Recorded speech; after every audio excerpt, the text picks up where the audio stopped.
All right, what's up, guys? All right, so B-Day. You're watching this on Friday, your last day before the SOL reading test on Monday. Yeah, sorry I'm not there, guys. One of my sons is, he got sick tonight, and he's not going to be able to go to school tomorrow, and so I've got to stay home with him. My wife's been home the last 2 days with the boys, but so anyway, I kind of had no other option, right? But you guys are there. Y'all have Miss Timothy there. You got some good stuff to do, but I wanted to pop in and show you just a couple of things that I think you need to know at the last second. And it is 1:07 a.m. right now. So don't say that you're tired and can't listen to me, because I'm doing this at 1 o'clock in the morning. All right. So anyway, it's so easy, and you know so much of this stuff already that you're going to be fine. All right. So I'm not going to sit here and take the whole test. I want to remind you of some stuff that we talked about on TestNav, right? So if you remember the day that we were sitting out and the small groups were at like the octagon looking table, I showed you guys a screen that looked like this for the first time. All right, so this is what you're going to see at the end of every little reading passage that you get to this year. So the way to look at it mindset-wise is just like you guys have all year, whether it's been like a little set of paired passages, whether it's been like a little Achieve 3000 article or whatever, look at it like this test is not one big, huge, long, terrible test, but just a bunch of tiny little short tests along the way. Okay, and you're going to do great. So every single time you get to this screen, it means you're done with one of those short little tests, right? And so it says you have reached the end of the questions for the passage. You may use the review button right here to go check out any of them within this passage. But once you click right here to go forward and you go to the next passage, in the real world, you would not be able to do this in return.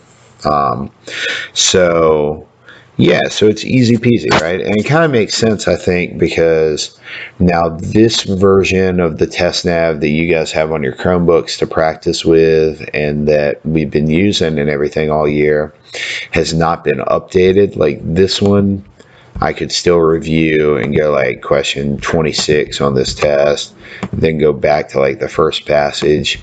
I do not know why the folks who have updated this software have not also updated the software that we have access to practice with. But I'm just a guy. Well, they have updated. They've added this screen, but they haven't updated the functionality. Anyway, whatever. It's fine. It's not a big deal. It doesn't really affect our lives or the way we learn or teach in any way. So here's something else you need to know, though, that's going to help you succeed on the test. So if you look at this, all right, here we have question 1. Oh, and I'll remind you too,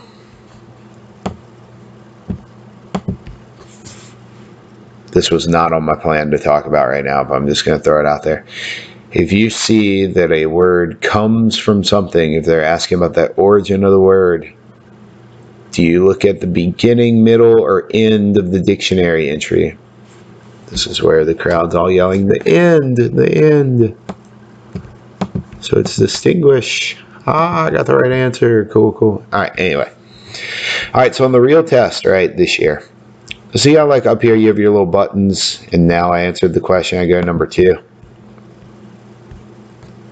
This year on the test, and this is something I actually do like, even though at first it seems unlikable.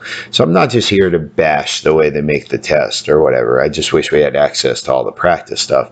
But I do actually like this feature. So this year, until I choose an answer for number 2, this little thing up here will be grayed out, the little next arrow.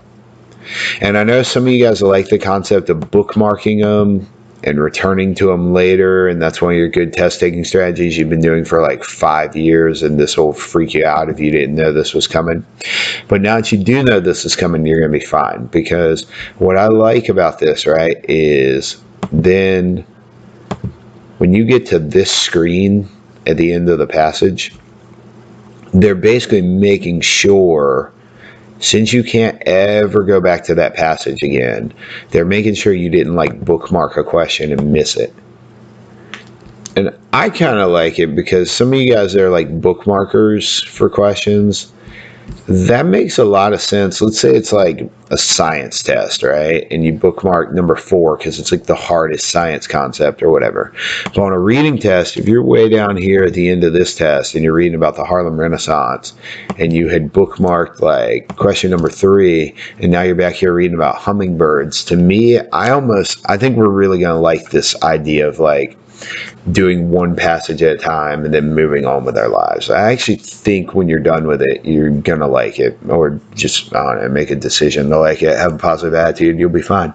So, in summary, I'm a little rambly because it's 1-something in the morning, but you have to choose an answer before you can go next. On the real test this year, this will be gray until you choose an answer.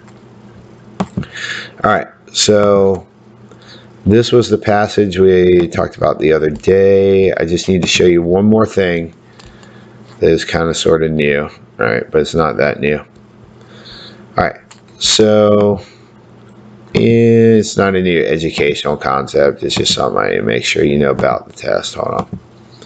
I could have looked up what number of question this was going to be on ahead of time, but I didn't. All right, it must be on like 11 or something. It's the one about sentence 9. I do know that. Or paragraph 9. All right, paragraph 9. All right, so in this sentence right here, so the strategy you guys would use for this question, and I'll just tell you, you haven't read the passage maybe. This lady, Miss Watson, is being all mean to a girl named Keisha. I think you have read this. I know we've read this at some point. I just don't know how recently. So Miss Watson is being mean to this girl Keisha, and Keisha's all like, I just am stumbling over my words. I'm kind of nervous, blah, blah, blah. Miss Watson's staring at her. And so then you do your strategy. Sorry, I'm accidentally teaching strategies here before I get to my point. So you look, and Miss Watson isn't being like, oh, you're strangely familiar. That doesn't make any sense. You're like, Miss Watson's being kind of hostile. Yeah, she's not super nice. She's not weak. She's a strong lady. She's staring a hole through Keisha. And then overly exaggerated. I don't know, this doesn't make a whole lot of sense. So that's how you get your right answer. All right, so anyway, that's your strategy, right? I did that just to sort of remind you of those strategies you do, like with synonyms, antonyms, context clues, all that stuff, the plug-in strategy.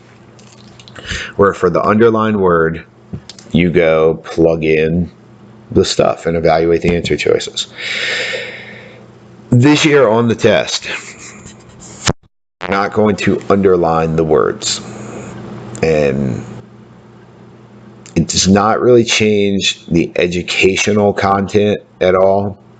Again, I kind of wish like the tests like this and like Achieve 3000, all that stuff had not been underlined, but it's whatever. This one though, to me, doesn't affect anything. The other change I liked about the passages being one at a time.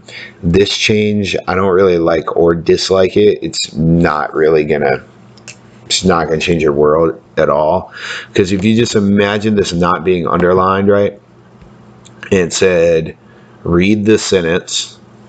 Here's what paragraph it's from. What's the meaning of the word belligerent? And they didn't underline it. You could just go like, be like, belligerent, belligerent, belligerent. Highlight it. Oh, cool. There it is. Now I found belligerent.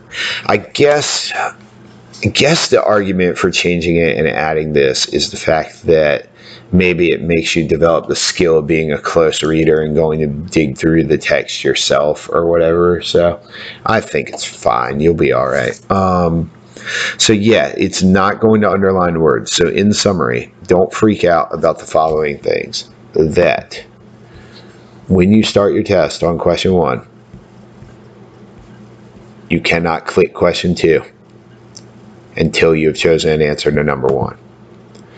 But you can keep going, keep going, keep going, and then when you're within, I think this one has 8, whatever, I'll just say it only had 6.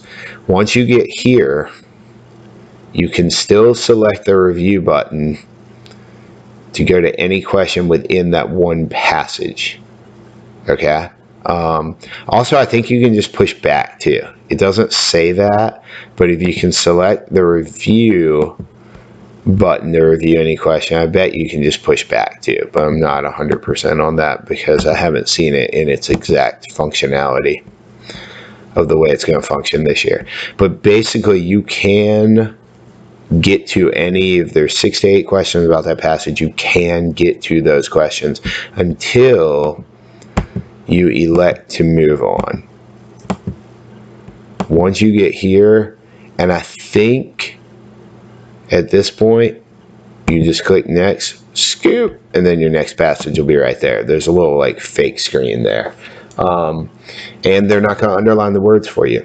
But we got a variety of stuff for y'all to do in class today, and you guys are going to kill it. I'm going to come back and make another video with some stuff. So, but yeah, you guys don't need me to be there to kill it today. You guys know what you're doing. Y'all have worked really hard all year. You guys have been killing it. And yeah, you're going to be good. I will see you guys on Monday. Make sure to also check the post with what room you're taking the test in. All right. See you guys.